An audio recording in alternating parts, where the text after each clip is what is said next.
اللہ خیر کرے. تو اب وہ نفسیاتی معاملہ ہے، ظاہر ہے 100 بندہ تمیز لے کے گیا ہے تو 1.5 کو تو فرق پڑے گا ہی نا بیچ میں سے.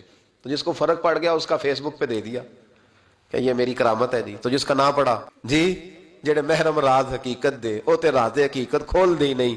اے جنہ ویکھیا نہیں او کرن گلاں، جنہ ویکھ لیا او تے بول دے ہی نہیں.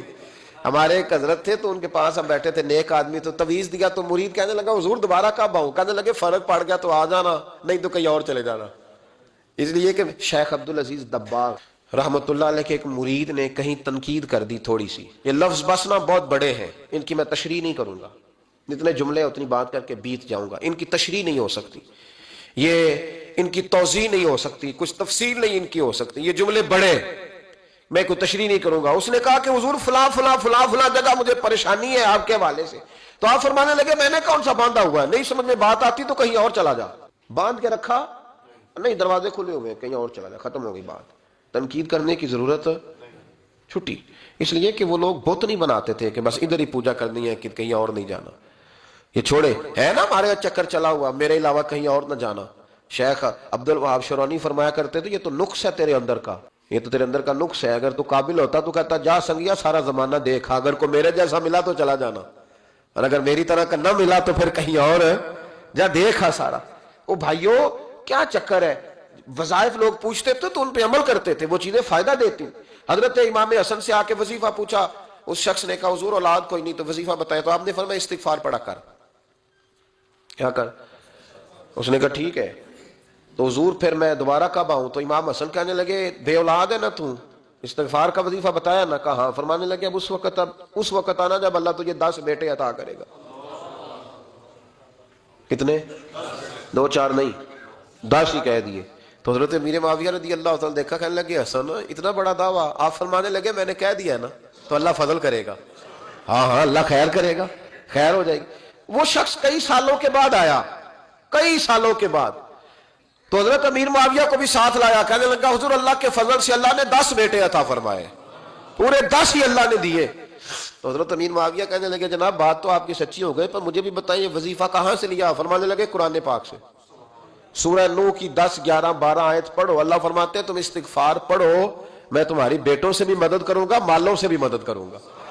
تو میں نے استغفار بتائی تھی اور قرآن میرے اللہ کا ہے، رب کا وعدہ جھوٹا ہو سکتا؟ فرمایا 10 بیٹے ملنے تھے، میں نے کہہ جو دیا تھا. اور میرے بھائیوں یاد رکھیں استغفار اللہ کی رحمت نازل کر. ایک ہوتا ہے خوف، ایک ہوتی ہے خشیت. خوف والے لوگ توبہ کرتے ہیں، خشیت والے استغفار کرتے ہیں. ایک ہوتا ہے خوف، ایک ہوتی ہے خشیت والے استغفار کرتے ہیں. نبی کریم علیہ السلام نے فرمایا میں دن میں 100 مرتبہ استغفار کرتا ہوں. دن میں توبہ والا کہتا ہے کہ میں بھول گیا تھا مجھے معافی مل جائے، اور خشیت والا کہتا ہے میرا یار ناراض نہ ہو جائے، وہ استغفار ہی کرتا ہے.